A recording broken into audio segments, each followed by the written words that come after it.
Hey there, everyone. Welcome to the Emily Cozy Podcast. I'm Emily, your friend who's here to help you feel more confident with your English. Today's episode is all about helping you express your opinions in English like a pro. Whether you're at work, in a meeting, or just chatting with friends, sharing your thoughts clearly and confidently is so important. And guess what? There are some simple, powerful words and phrases. Let's call them connectors that can make your ideas sound professional and natural. These connectors are like bridges that link your thoughts together, making your English smoother and easier to understand. This episode is perfect for anyone learning English, especially if you're at an intermediate level. I'll keep things simple, clear, and fun, so you can follow along and start using these connectors right away. We've got a lot to cover, so let's dive in. Okay, let's start with the basics. What are connectors and why should you care? Well, imagine you're building a house. The bricks are your ideas, but without glue or cement to hold them together, the house would fall apart, right? Connectors are like that glue. They help your sentences flow, so your listener or reader can follow your thoughts easily. For example, let's say you're in a meeting and you want to share your opinion about a new project. Without connectors, you might say something like, I think we need more time. The project is big. We don't have enough people. It's okay, but it sounds a bit choppy, doesn't it? Now, let's add some connectors. I think we need more time because the project is big. Moreover, we don't have enough people. See the difference? It's smoother, more professional, and easier to follow. Using connectors shows that you're organized and confident. Plus, they make your English sound more natural, like a native speaker. So in this episode, I'm going to share my top connectors for expressing opinions. These are phrases you can use at work, in school, or even in casual conversations. Ready? Let's move on to the good stuff. All right, let's kick things off with connectors that help you start sharing your opinion. These are great for getting people's attention and showing that you have something important to say. Here are my top 3. 1. In my opinion. This is a classic and it's so easy to use. It signals that you're about to share your thoughts. For example, in my opinion, we should focus on marketing first. It's polite and clear. You can also say, in my view, for a little variety. 2. I believe. This one sounds a bit stronger, like you're really confident. For example, I believe this plan will save us a lot of time. It's perfect for professional settings, like meetings or emails. 3. From my perspective, this is great when you want to emphasize that this is your point of view. For example, from my perspective, working from home is more productive. It's a bit more formal, but still easy to use. Let's try these out. Imagine you're at a team meeting and your boss asks for ideas about a new product. You could say, in my opinion, we should make the product more affordable. Or, I believe customers will love it if we add more colors. See? These connectors make your ideas sound clear and professional. Here's a quick tip. Practice these phrases by saying them out loud. For example, think of something you believe in, like your favorite food or movie, and say, in my opinion, pizza is the best food ever. It's fun, and it helps you get comfortable using these connectors. Now, let's talk about what to do when you want to add to your opinion or give more details. These connectors are like saying, oh, and there's more. They help you sound thoughtful and organized. Here are my favorites. Moreover. This is a super professional word, but it's not hard to use. It means in addition. For example, this project will save money. Moreover, it's good for the environment. It makes your argument stronger. 2. Furthermore. This is similar to moreover and works great in formal situations. For example, the new design is user-friendly. Furthermore, it looks modern and fresh. Also, this one is simple and works in any situation. For example, I think we should hire more staff. Also, we need better training programs. It's casual but still clear. Let's put these into a real-life example. Imagine you're explaining why you love a certain book. You could say, this book has an amazing story. Moreover, the characters are so interesting. Also, it's easy to read. Sounds good, right? These connectors make your ideas flow smoothly, like a story. One thing to remember, Don't overuse moreover or furthermore in casual conversations because they can sound a bit formal. If you're chatting with friends, stick with also, or even and. But in emails or meetings, moreover and furthermore are your best friends. Okay, now let's talk about explaining why you have a certain opinion. These connectors help you give reasons, so your ideas make sense to others. Here are the top 3. 1. Because. This is the most common and easiest connector. For example, I think we should start early because it gives us more time to prepare.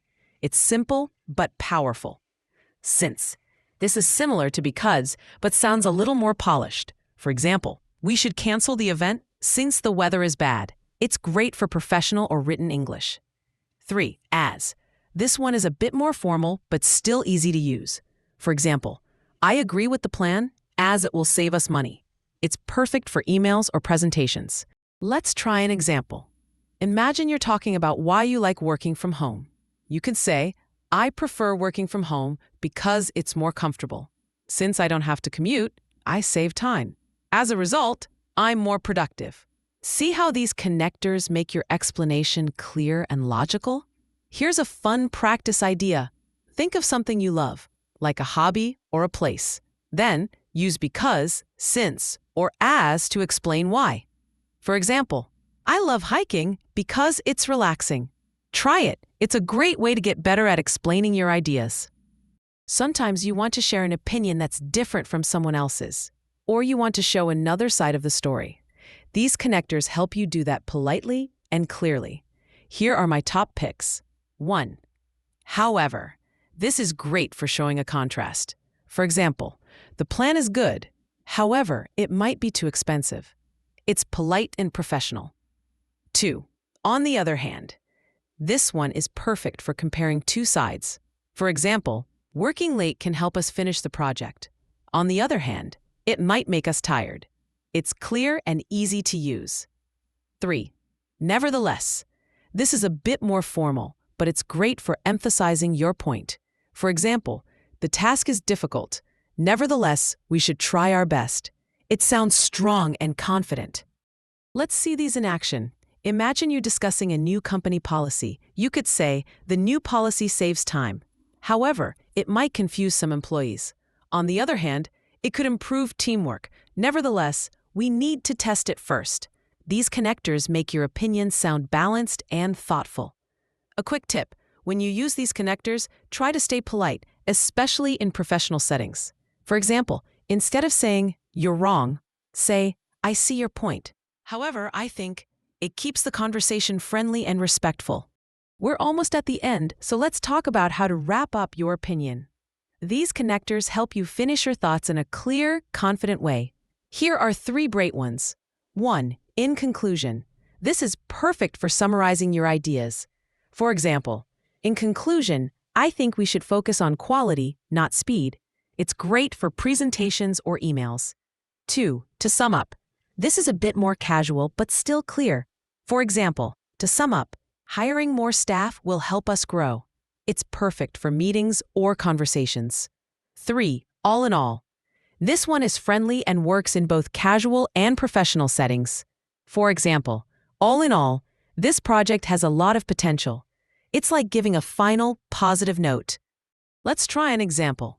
Imagine you're finishing a discussion about a new app. You could say, in conclusion, the app is user-friendly and affordable. To sum up, it's a great choice for our customers. All in all, I'm excited about its future. These connectors make your ending strong and memorable. Here's a practice idea. Next time you're sharing an opinion, maybe in a class or with friends, try ending with one of these connectors. It'll make you sound confident and organized. All right, let's put everything we've learned into one big example. Imagine you're in a meeting and you're sharing your opinion about a new marketing plan.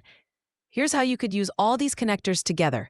In my opinion, we should focus on social media ads because they reach more people. Moreover, they're cheaper than TV ads.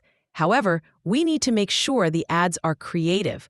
On the other hand, we could also try email marketing, since it's more personal. In conclusion, I believe a mix of social media and email will give us the best results. Wow, doesn't that sound professional? You can use this structure in almost any situation, meetings, emails, or even casual chats. The key is to practice. Start small, maybe with one or two connectors, and then add more as you get comfortable. Here's a challenge for you. This week, try using at least 3 of these connectors in a real conversation or email. For example, use in my opinion, because, and to sum up. Then, notice how people react. I bet they'll be impressed by how clear and confident you sound. Wow, we've covered a lot today, haven't we? From introducing your opinion to wrapping it up, these connectors are like little tools that make your English stronger and more professional. I hope you're feeling inspired to try them out in your next conversation or email. Before we go, let me leave you with this. Speaking English confidently is all about practice. You don't need to be perfect. Just keep trying, and you'll get better every day. So go out there, use these connectors, and let your opinion shine. Thank you so much for joining me on the Emily Cozy Podcast. If you enjoyed this episode, don't forget to like, subscribe, and hit that bell icon on YouTube so you never miss an episode. I'd love to hear from you, so leave a comment below and tell me, which connector are you going to try first? Or share a topic you'd like me to cover next time. Until next time, keep learning, keep smiling, and I'll see you in the next episode. Bye for now.